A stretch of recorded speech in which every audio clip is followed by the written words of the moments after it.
നിൻപാദം കുമ്പിടുന്നേ. യേശുവേ നിൻപാദം കുമ്പിടുന്നേ. യേശുവേ നിൻപാദം കുമ്പിടുന്നേ. നിസ്തൂല സ്നേഹത്താലേ ക്രിസ്തുവേ എന്നെയും നീ. നിസ്തൂല സ്നേഹത്താലേ ക്രിസ്തുവേ എന്നെയും നീ. നിന്മകനാക്കുവാൻ തിന്മകൾ നീക്കുവാൻ പിന്മഹിമ വെടിഞ്ഞോ. ഹല്ലേലൂയ ആമേൻ. ഹല്ലേലൂയ. യേശുവേ നിൻപാദം കുമ്പിടുന്നേ. യേശുവേ നിൻപാദം കുമ്പിടുന്നേ. യേശുവേ നിൻപാദം കുമ്പിടുന്നേ. 84-ാമത്തെ സങ്കീർത്തനം. സംഗീത പ്രമാണിക്ക് ഗദ്യരാഗത്തിൽ കോരഹൂത്രന്മാരുടെ ഒരു സങ്കീർത്തനം. 84-ാം സങ്കീർത്തനം. സൈന്യങ്ങളെ യഹോവയെ തിരുനിവാസം എത്ര മനോഹരം.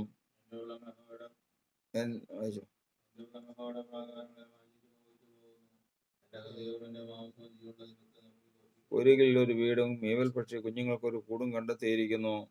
എന്റെ രാജാവ് എന്റെ ദൈവമായ സൈന്യങ്ങളെ യഹോവയെ നിന്റെ യാഗപീഠങ്ങളെ തന്നെ.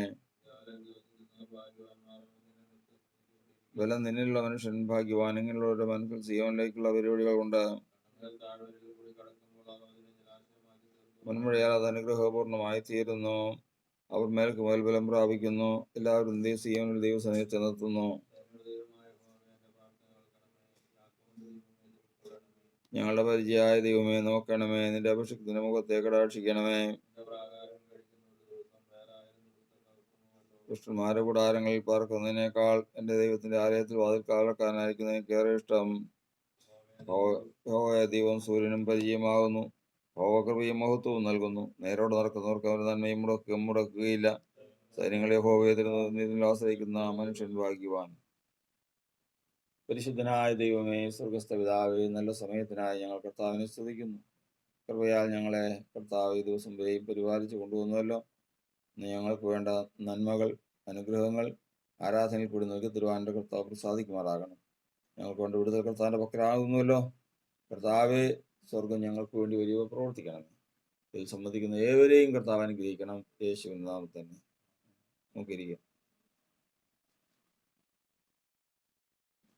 കർത്താവായ യേശുക്രിസ്തുവിൻ്റെ അതിപരിശുദ്ധ നാമത്തിന് മഹത്വം ഉണ്ടാകുമാറാകട്ടെ. ഇന്ന് ഈ ആരാധനയിൽ സംബന്ധിക്കുന്ന എല്ലാവർക്കും ക്രിസ്തു യേശുവിൻ്റെ ധന്യമായ നാമത്തിൽ സ്നേഹവന്ദനത്തെ അറിയിക്കുകയാണ്. കർത്താവിൻ്റെ സാന്നിധ്യം നമ്മോടൊപ്പം ഇരുന്ന് നമ്മുടെ ആരാധനയെ ധന്യമാക്കി തീർക്കുവാൻ കർത്താവ് പ്രസാദിക്കട്ടെ. ലോകത്തിലേറ്റവും പ്രധാനപ്പെട്ട ഒരു വിഷയമാണ് ആരാധന എന്നുള്ളത്. തങ്ങൾ വിശ്വസിക്കുന്ന ദൈവത്തെ ആരാധിക്കുക എന്നുള്ളത് അതെല്ലാ മനുഷ്യർക്കും പ്രധാനപ്പെട്ടതാണ്. തങ്ങൾ വിശ്വസിക്കുന്ന ദൈവവുമായിട്ടുള്ള ബന്ധം ഉറപ്പിക്കുന്ന ഒരു സന്ദർഭമാണ് ആരാധന. അതുകൊണ്ട് ഇന്ന് നമ്മൾ സത്യവും നിത്യജീവനുമായ ക്രിസ്തുവിനെ സത്യത്തിലും ആത്മാവിലും യേശുക്രിസ്തുവിന്റെ നാമത്തിൽ ആരാധിക്കുന്ന ഈ സമയത്ത് നമുക്ക് കർത്താവിൽ നിന്ന് പ്രാപിക്കേണ്ടത് ഏറ്റവും ശ്രദ്ധേയമായ കാര്യങ്ങളാണ്. നമുക്കിതിനാൽ ഒരു പൂർണ്ണ സമാധാനം പ്രാപിച്ചെടുക്കണം. നമ്മുടെ ഭാരങ്ങളെല്ലാം നീങ്ങിപ്പോകണം. അതിനായിരിക്കണം നമ്മുടെ പ്രധാനപ്പെട്ട ലക്ഷ്യം. അതുകൊണ്ട് നമ്മൾ ആരാധന സംബന്ധിച്ച് തുടങ്ങുന്നത് പോലെയല്ല എഴുന്നേൽക്കുന്നത്. ആരാധന കഴിയുമ്പോൾ അവർക്ക് അതിൻ്റെതായ മാറ്റം തങ്ങളുടെ ഹൃദയത്തിലും തങ്ങളുടെ ജീവിതത്തിലും ഉണ്ടായിരിക്കണം എന്നുള്ളതാണ് ദൈവത്തിൻ്റെ വ്യവസ്ഥ. നമ്മളിന്ന് വായിച്ച സങ്കീർത്തനം 1-2 പ്രാവശ്യമല്ല, അനേക പ്രാവശ്യം നമ്മൾ വായിച്ചിട്ടുള്ളതാണ്, പഠിച്ചിട്ടുള്ളതാണ്, പഠിപ്പിച്ചിട്ടുള്ളതാണ്, കേട്ടിട്ടുള്ളതാണ്. ആ സങ്കീർത്തനത്തിൻ്റെ പ്രത്യേകത എന്ന് പറയുന്നത് കോരഹിൻ്റെ മക്കൾ എഴുതിയ സങ്കീർത്തനമാണ്. കോരഹ് എന്ന് പറഞ്ഞാൽ നമുക്കറിയാം, ദൈവത്തോട് മത്സരിച്ച് മോശയോട് മത്സരിച്ച് പൗരോഹിത്യം എടുക്കാൻ ബലമായിട്ട് കൈയാളുവാൻ പുറപ്പെട്ടവനും അതിൽ ദൈവത്തിൻ്റെ കോപം മുഖാന്തരം, ആ കോപമെന്ന് പറഞ്ഞാൽ പോരാ, ദൈവത്തിൻ്റെ മഹാകോപം നിമിത്തം ജീവനോടെ പാതാളത്തിലേക്ക് ഇറങ്ങിയവനുമാണ്. അവൻ മരണസമയത്ത് അത്രയേറെ നിലവിളിയോടുകൂടി ഇറങ്ങിയത് മക്കൾക്കറിയാം. എന്നിട്ടും ആ മക്കൾ കർത്താവിൻ്റെ ദാസന്മാരായി തീർന്നു. നമ്മൾ എസ്കൽ പുരാണത്തിൽ നമ്മൾ പഠിക്കുന്നത് ഇപ്രകാരമാണ്: മക്കൾ അപ്പന്മാരുടെ അകൃത്യം വഹിക്കേണ്ട, ഒരു കാര്യം ചെയ്താൽ മതി. എങ്ങനെ? സാധാരണ മക്കൾക്കുള്ള പ്രത്യേകതയാണ്, നിങ്ങൾ നിങ്ങളുടെ പിതാവിൻ്റെ മോഹങ്ങളെ ചെയ്യുവാൻ ആഗ്രഹിക്കുന്നു, അപ്പൻ്റെ ആഗ്രഹം ഉണ്ടാവും. നിങ്ങൾ നിങ്ങളുടെ പിതാവിൻ്റെ വാക്കുകളിൽ ഇഷ്ടപ്പെടുന്നു, അവരുടെ അനന്തരവർ അവരുടെ വാക്കുകളിൽ ഇഷ്ടപ്പെടുന്നു.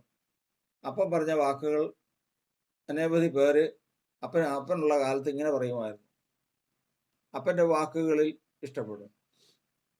അവർ തങ്ങളുടെ പിതാക്കന്മാരുടെ പ്രവൃത്തിയെ പൂരിപ്പിക്കുന്നു.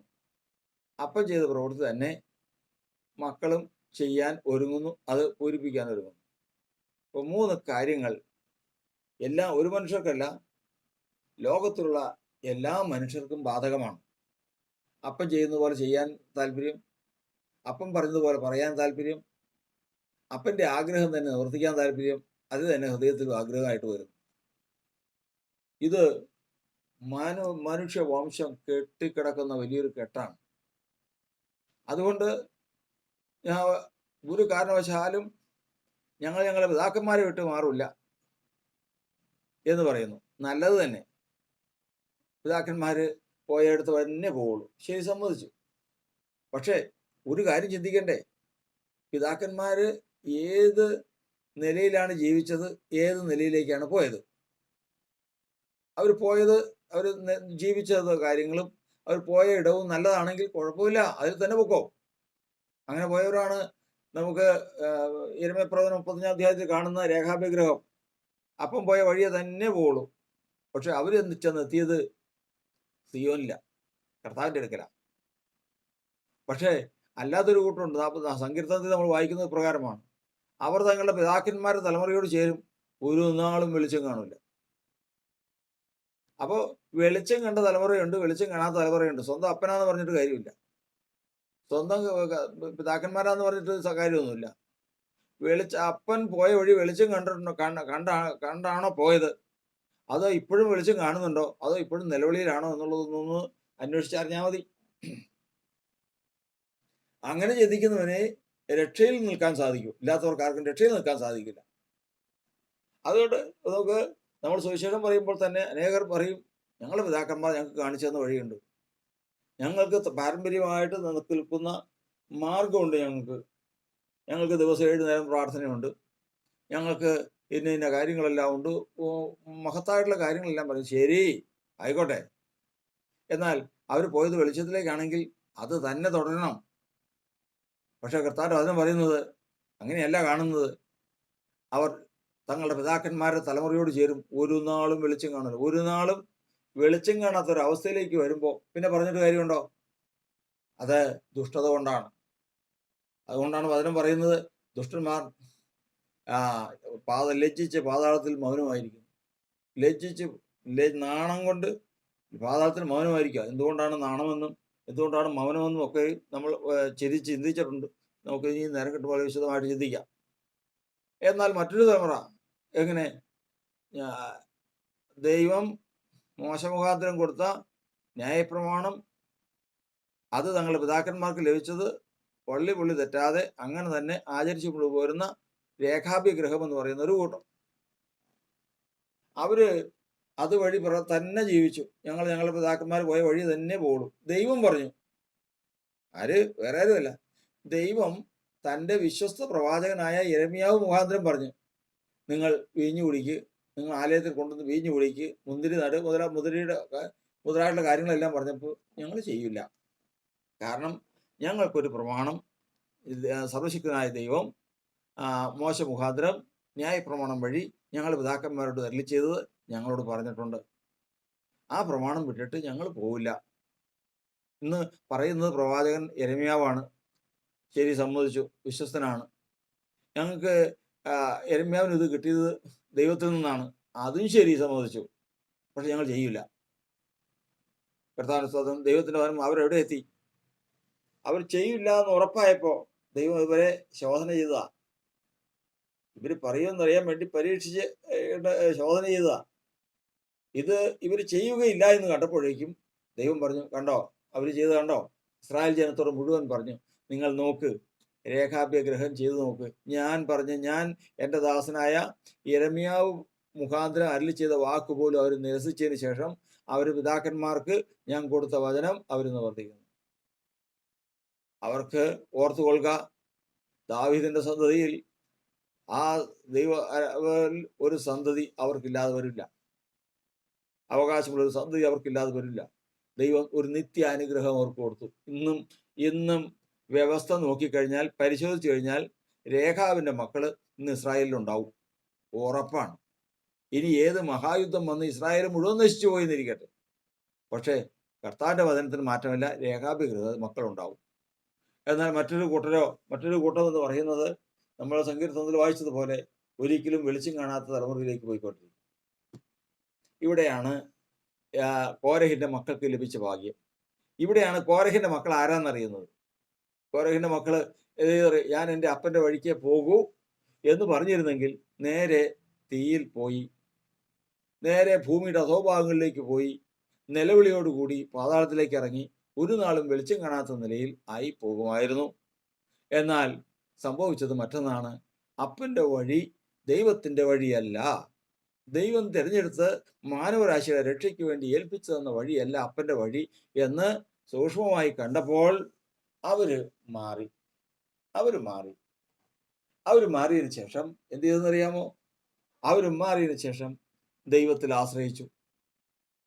ആശ്രയിച്ചപ്പോ ദൈവം രക്ഷിച്ചു. അവരെ രക്ഷിച്ചു. മാത്രമല്ല തൻ്റെ ദാസന്മാരാക്കിയത്. 86 സങ്കീർത്തനം എഴുതിയത് ആരാന്ന് ചോദിച്ചു കഴിഞ്ഞാൽ കോരഹിന്റെ മക്കളാണ്. ശരിക്കും അവരുടെ പേര് അറിയണമെന്നതിനേക്കാൾ കൂടുതൽ കോരഹിന്റെ മക്കൾ എന്ന് അറിയണം. എന്ന് പറഞ്ഞാൽ ആരുടെ മക്കൾ? ജീവനോടെ പാതാളത്തിലേക്ക് ഇറങ്ങിയ ദൈവകോപം വഹിച്ച കോരഹിന്റെ മക്കളാണ് അവർ. അപ്പൻ എവിടെ പോയി? മക്കൾ എവിടെ പോയി? മക്കൾ അടുത്തുകൂടാത്ത വെളിച്ചത്തിൽ വസിക്കുന്നവന്റെ അടുത്തേക്ക് പോയി. അപ്പനോ ഒരിക്കലും വെളിച്ചം കാണാത്ത അവസ്ഥയിലേക്ക് തീയിലേക്കും പോയി.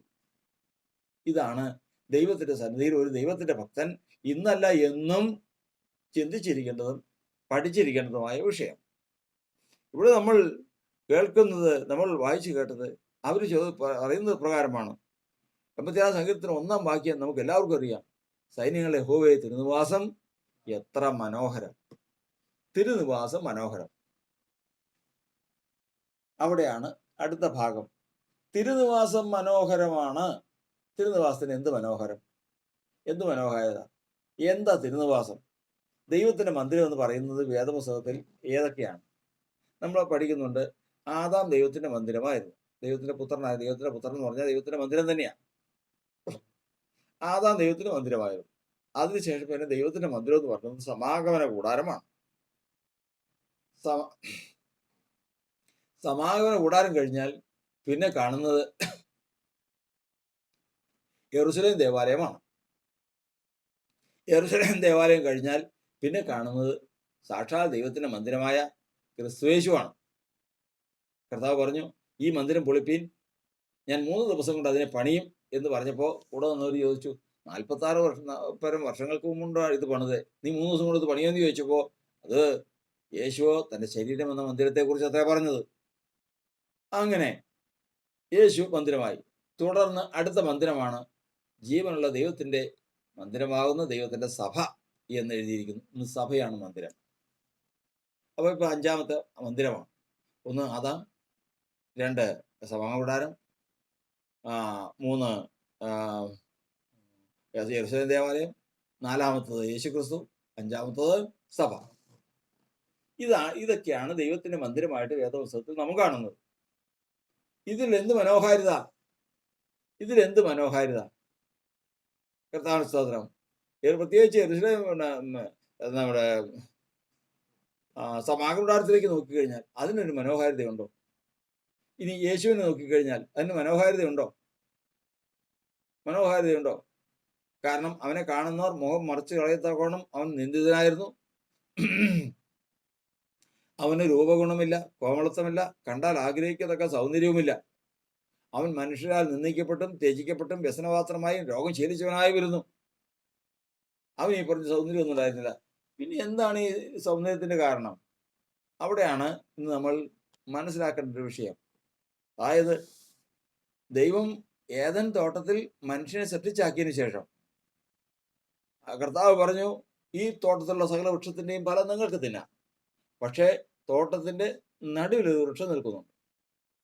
നന്മ തിന്മകളെ കുറിച്ചുള്ള അറിവിന്റെ വൃക്ഷത്തിന്റെ ഫലമാണ്. അത് വച്ച് തിന്നുന്ന നാളിൽ നിങ്ങൾ മരിക്കും. അത് തുടരുത്, അത് തിന്നരുത് എന്ന് കൽപ്പിച്ച ആ കൽപ്പന അവർ അക്ഷരം പ്രതി ആചരിച്ചു വന്നു. അവർക്കൊരു ദോഷം ഉണ്ടായില്ല. ആ തോട്ടത്തിലുള്ള വൃക്ഷങ്ങളുടെ ഫലം മുഴുവനും അവർ തിന്നും. പക്ഷെ ആ നടുക്ക് നിൽക്കുന്ന വൃക്ഷത്തിന്റെ ഫലം തിന്നാൻ തോന്നിയില്ല. അതിലേക്ക് തിന്നത്തക്കതായ ഒരു നന്മയുണ്ടെന്ന് തോന്നിയില്ല. പക്ഷേ ഒരു ദുരുപദേശം വന്നു.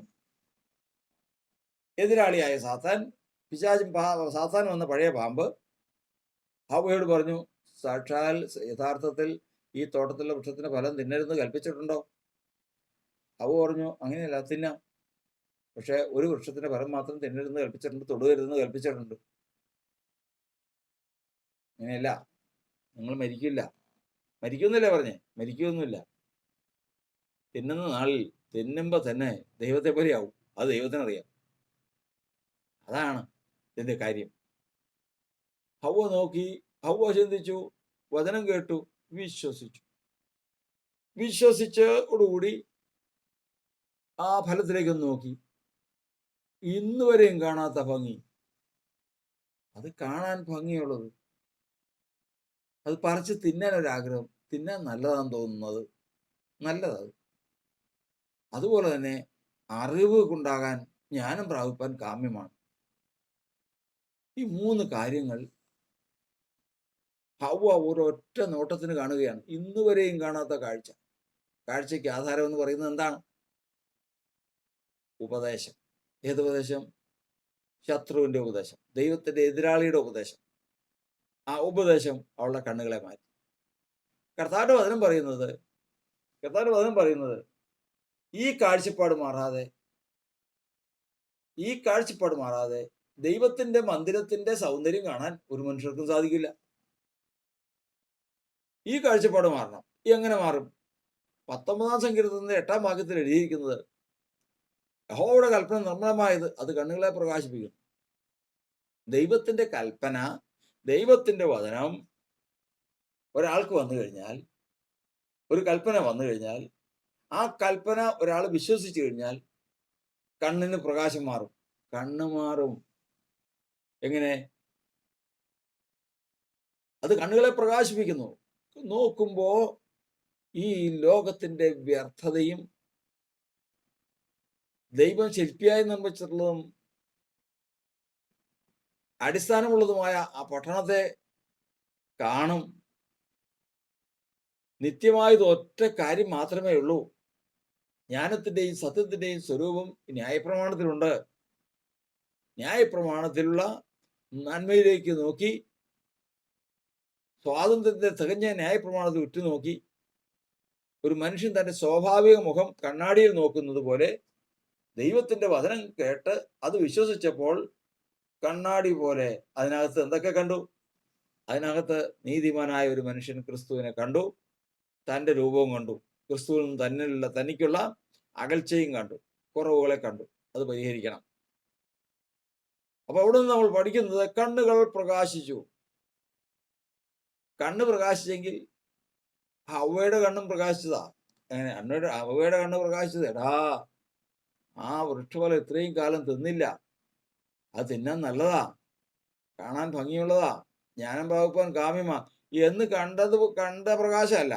ഇവിടെ മറ്റൊന്നാണ് കണ്ടത്. എന്തോ? വ്യർത്ഥമാണ് ഈ ലോകം, ഇതിൽ മാറ്റമില്ലാത്തതൊന്നുമില്ല, എന്നും മാറിക്കൊണ്ടിരിക്കുന്ന ഒന്ന് മാത്രമേ ഇതിലേ ഉള്ളൂ. വിശ്വസിക്കത്തക്കതായ ഒന്നും ആശ്രയിക്കത്തക്കതായ ഒന്നും ഇതിലില്ല. ഇത് മായയാണ്. ഇത് കാണണമെങ്കിൽ ദൈവത്തിന്റെ കൽപ്പന വിശ്വസിക്കണം. ദൈവത്തിന്റെ വചനം വിശ്വസിച്ച് നോക്കണം. ദൈവത്തിന്റെ വചനം വിശ്വസിക്കുമ്പോൾ തന്നെ കണ്ണ് പ്രകാശിക്കും. അന്ന് ഹവ്വ കണ്ടതിന് എതിരായി കാണും. അന്ന് ലോകത്തെ മഹത്തരമായി ഹവ്വ കണ്ടു. ഇന്ന് ദൈവത്തിന്റെ വചനം വിശ്വസിക്കുമ്പോൾ ഈ ലോകത്തെ വെറും ചവറെന്ന് എണ്ണുവാൻ, കാണുവാൻ ആ ദൈവഭക്തന് ദൈവം കൃപ കൊടുക്കും. അതുകൊണ്ടാണ് വചനം പറയുന്നത്, ക്രിസ്തുവേശുവിനെ കുറിച്ചുള്ള പരിജ്ഞാനത്തിന്റെ ശ്രേഷ്ഠ നിമിത്തം ഞാൻ ലോകത്തെ ചവറെന്നാണ്. ദൈവത്തെക്കുറിച്ച് അറിയും തോറും, ക്രിസ്തുവേശുവിനെ കുറിച്ച് പഠിക്കും തോറും ഈ ലോകം വികൃതമായിക്കൊണ്ടിരിക്കും. ഒടുവിൽ ക്രിസ്തുവേശുവിനെ കുറിച്ചുള്ള പരിജ്ഞാനത്തിന്റെ ശ്രേഷ്ഠത പൂർത്തിയായി കഴിയുമ്പോൾ ഈ ലോകത്തിൽ ജീവിക്കുന്നത് അവൻ അസഹ്യമായി തീരും. എങ്ങനെയും കർത്താവിന്റെ അടുക്കൽ പോയാൽ മതി, കർത്താവിനോടൊപ്പം ആയിരുന്നാൽ മതി, നല്ലൊരു പുനരുദ്ധാനം പ്രാപിച്ച് നിത്യതയിൽ കർത്താവിനോടൊപ്പം ഇവിടെ വസിച്ചാൽ മതി, ഇവിടെ വന്നാൽ മതി എന്ന് അവന്റെ ഹൃദയം തീരുമാനമെടുക്കും.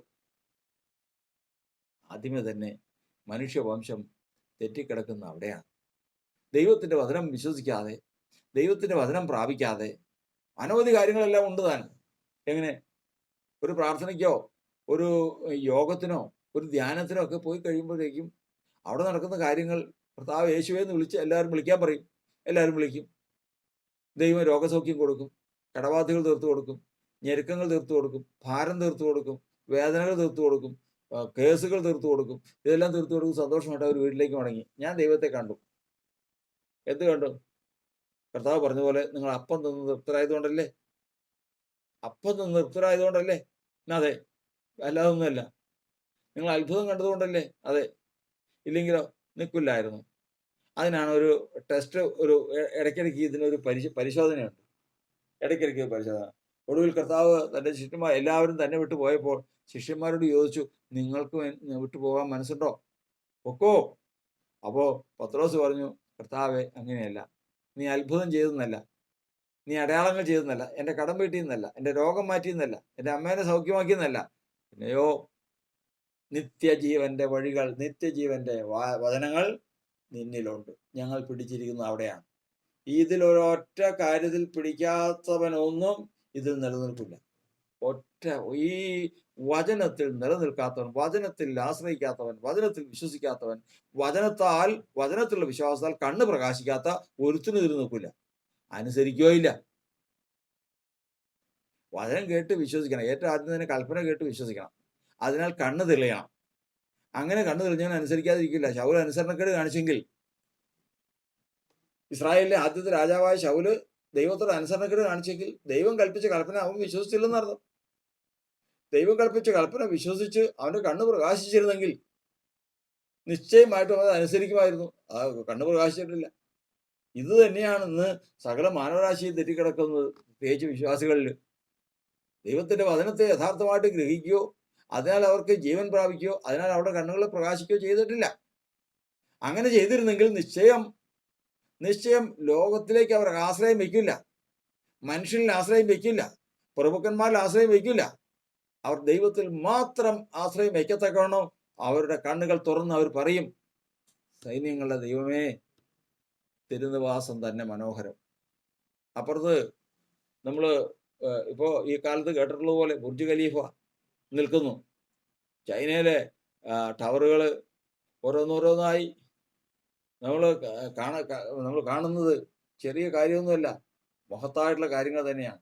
ഏതാ ഭംഗി തിരശ്ശീലയ്ക്ക് അകത്ത് ഇരിക്കുന്ന ഈ ഒരു പെട്ടകവും അതിനെ മൂടിയിരിക്കുന്ന മൂടുവിരിയും പുറമേ നോക്കിക്കഴിഞ്ഞാൽ യാതൊരു ഭംഗിയും ഇല്ല എന്ന് തന്നെ പറയാം. എന്നാൽ ദൈവത്തിന്റെ വചനം പറയുന്നത്, വചനം കേട്ട് കണ്ണുകൾ പ്രകാശിച്ചവൻ ഇപ്രകാരം തന്നെ പറയും, സൈന്യങ്ങളുടെ കർത്താവേ, നിന്റെ മന്ദിരം തന്നെയാണ് മനോഹരം. അതിനപ്പുറം മനോഹാരിത വേറെ ഒന്നിനുമില്ല. ആ മനോഹാരിത കണ്ടെത്തിയവൻ, ദൈവത്തിന്റെ മനോഹാരിത കണ്ടെത്തിയവൻ ദൈവത്തിൽ ആശ്രയിക്കും. ദൈവത്തിൽ നിന്ന് നന്മ പ്രാപിക്കും. അല്ലാത്തതിന് ആരും നന്മ പ്രാപിക്കില്ല. അവിടെ അവന്റെ വീട്ടില് എന്ത് നടക്കട്ടെ, സ്വന്തം അപ്പൻ, സ്വന്തം വീട്ടിലുള്ളവര്, സ്വന്തം അപ്പന്റെ കൂട്ടുകാര്, സ്വന്തം ബന്ധുക്കൾ മുഴുവൻ എങ്ങോട്ടാണെന്നറിയാവോ? ഭൂമി പിളർന്നു. ഇവിടുന്ന് ഒരു 6 കിലോമീറ്റർ അകലെ എന്ന് പറഞ്ഞാൽ എത്ര ദൂരം ഉണ്ടാവും? 6 കിലോമീറ്റർ അകലെ. നമ്മളൊന്ന് സങ്കല്പിച്ച് നോക്കണം. അത്രയും ദൂരത്തിൽ കിടക്കുകയാണ്. അത്രയും ദൂരത്തിൽ ഇസ്രായേൽ പാളയം അടിച്ചിരിക്കുക. ഭൂമി പിളർന്നപ്പോൾ കോരഹും കൂട്ടരും ആ ഭൂമിയുടെ ഉള്ളിലേക്ക് തീയിലേക്ക് ഇറങ്ങുവാണ്. ആ ഇറങ്ങുമ്പോൾ അവർ നിലവിളിച്ചു. കാരണം ഇത് കണ്ടപ്പോൾ രംഗം മാറി. ഇത് കളിക്കുന്ന കളിയല്ല, ദൈവത്തിന്റെ മഹാകോപമാണ് വന്നിരിക്കുന്നത്. ഭൂമി പിളർന്നു. സാധാരണ ലോകത്തുള്ളൊരു മരണം പോലെയല്ല. അത് ജീവനെ വിട്ടങ്ങ് പോയാൽ മതി. ഇത് അങ്ങനെയല്ല, ജീവനോടെ പാതാളത്തിലേക്ക് ഇറങ്ങുവാണ്. ഭൂമി പിളർന്ന് പാതാളത്തിലേക്ക് ഇറങ്ങുന്ന സമയത്ത് അവർ യോ നിലവിളിച്ചു. ആരും കേൾക്കാനില്ല. ആ നിലവിളി ഈ പാളയം മുഴുവൻ, ഇസ്രായേൽ പാളയം മുഴുവൻ കേട്ടു. ഈ 6 ചതുരശ്ര കിലോമീറ്റർ മുഴുവൻ കേട്ടു.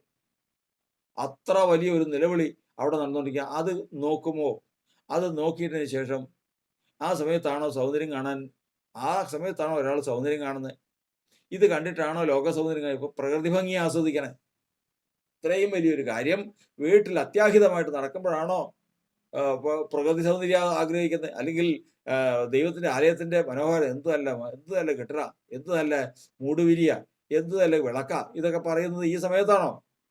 കാരണം പറയാൻ കഴിയുന്നവൻ ഒരുവനേ ഉള്ളൂ. അവൻ കണ്ണുകൾ പ്രകാശിച്ചവനാണ്. കണ്ണുകൾ പ്രകാശിക്കണമെങ്കിൽ ദൈവത്തിന്റെ വചനം വിശ്വസിക്കണം. ദൈവത്തിന്റെ കൽപ്പന വിശ്വസിക്കണം. ദൈവത്തിന്റെ കൽപ്പന വിശ്വസിക്കണമെങ്കിൽ ആ ദൈവത്തിന്റെ കൽപ്പനയായിട്ട് തന്നെ ഞങ്ങൾ നിങ്ങളോട് പ്രസംഗിച്ച വചനം സാക്ഷാൽ ആകുന്നത് പോലെ ദൈവത്തിന്റെ വചനമായിട്ട് തന്നെ നിങ്ങൾ കൈക്കൊണ്ടതിനാൽ ദൈവത്തിന്റെ വചനമായിട്ട് കൈക്കൊള്ളണം. കഥാപ്രസംഗം കേൾക്കുന്ന പോലെ കേൾക്കുന്നവരല്ല. പിന്നെയോ ഇത് കേൾക്കുന്നത് ദൈവത്തിന്റെ വചനമാണെന്ന് ഗൗരവത്തോടുകൂടി കേട്ട് വിശ്വസിച്ച് കണ്ണ് പ്രകാശിച്ചവൻ ഒരിക്കലും ലോകത്തിന്റെ പ്രൗഢിയിലേക്കോ ലോകത്തിന്റെ മനോഹാരിതയിലേക്കോ കാഴ്ചയിലേക്കോ സ്വജനത്തിന്റെ കാര്യത്തിലേക്കോ നോക്കാതെ ദൈവമന്ദിരത്തിലേക്കും ദൈവത്തിലേക്കും തന്നെ നോക്കും. അവൻ അവൻ കർത്താവിന്റെ വേലയ്ക്കായിട്ട് വേർതിരിക്കപ്പെടുകയും ചെയ്യും. അവർ മരിച്ചത്, അവർ എങ്ങനെ അവസാനിച്ചു? കർത്താവിന്റെ ദാസന്മാരായി അവസാനിച്ചു. 84 ലോക മനസാക്ഷിക്ക് മുഴുവനും പഠനത്തിനായിട്ട്, സാക്ഷ്യത്തിനായിട്ട്, ഗുണപാഠത്തിനായിട്ട് കർത്താവ് ഇന്ന് നിർത്തിയിരിക്കുന്ന 84-ാം സങ്കീർത്തനം ആരെഴുതി? കോരഹിന്റെ പുത്രന്മാർ. കോരഹയുടെ കോരഹ് അടുത്തുകൂടാത്ത വെളിച്ചത്തിൽ വസിക്കുന്നവനിൽ നിന്ന് അകന്ന് ഇരുട്ടിലേക്ക് പോയി. മക്കളോ, എഴുതിയവരോ, അവർ അടുത്തുകൂടാത്ത വെളിച്ചത്തിൽ വസിക്കുന്നതിൻ്റെ ഇടയ്ക്കിലേക്കും പോയി. ഇത് നമുക്ക് ദൃഷ്ടാന്തമാകുന്നു. അതുകൊണ്ട് ദൈവത്തിന്റെ ജനമേ, ഇന്ന് ഈ ആരാധനയിൽ നമ്മൾ കൂടി വരുവാനുണ്ടായ കാരണം നമ്മെപ്പോലെ അനേകം പേര് ഇത് കേട്ടതാണ്. അനേകം പേര് ഈ സദ്വർത്തമാനം കേട്ടതാണ്. അനേകം പേർ സുവിശേഷം കേട്ടതാണ്. എന്നാൽ അവരൊന്നും ഈ വഴിക്ക് വന്നില്ല. എന്നാൽ അവർ അത്ഭുതം കണ്ടു, അത്ഭുതം പ്രാപിച്ചു, രോഗം സൗഖ്യമായി, പ്രശ്നങ്ങൾ പരിഹരിക്കപ്പെട്ടു. അവർ അവരുടെ വഴിക്ക് പോയി. എന്നാൽ ദൈവത്തിന്റെ വചനം കേട്ട് അത് വിശ്വസിച്ച് കണ്ടു പ്രകാശിച്ച ദൈവത്തിന്റെ ജനം ഇന്നും ആരാധിപ്പാൻ കൂടി വന്നിരിക്കുമ്പോൾ ഇന്നത്തെ ആരാധന ദൈവത്തിന് വിലപ്പെട്ടതാണ്. കാരണം ഇന്ന് നമുക്ക് ദൃഷ്ടിയിലേക്ക് നമ്മൾ നോക്കുമ്പോൾ ഈ ലോകത്തെ ഏതുമില്ല എന്ന് കാണുന്നു. ഇവിടെ എന്തുണ്ടാകട്ടെ, എനിക്കെന്ത് കാര്യം? ഇവിടെ എന്തും നടക്കട്ടെ, ഒരു കാര്യം എനിക്കറിയാം, എൻ്റെ കർത്താവിന്റെ കരത്തിൽ ഞാൻ സുരക്ഷിതനാണ്. മനുഷ്യനിൽ, പ്രഭുക്കന്മാരിൽ, ലോകത്തിൽ എല്ലാം ആശ്രയിക്കുന്നതിനേക്കാൾ കർത്താവിൽ ആശ്രയിക്കുന്നത് നല്ലത്. കാരണം അവൻ സകലത്തിനും മതിയായവനാണ്. അവൻ എനിക്ക് പരിചയം പലകയുമാണ്.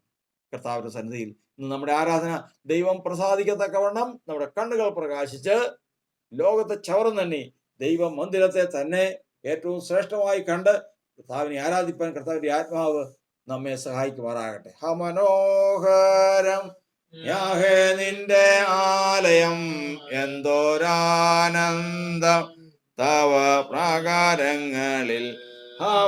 ഹമനോഹരം യാഹേ നിന്റെ ആലയം, എന്തോരാനന്ദം തവ പ്രാകാരങ്ങളിൽ. ദൈവമേയുള്ള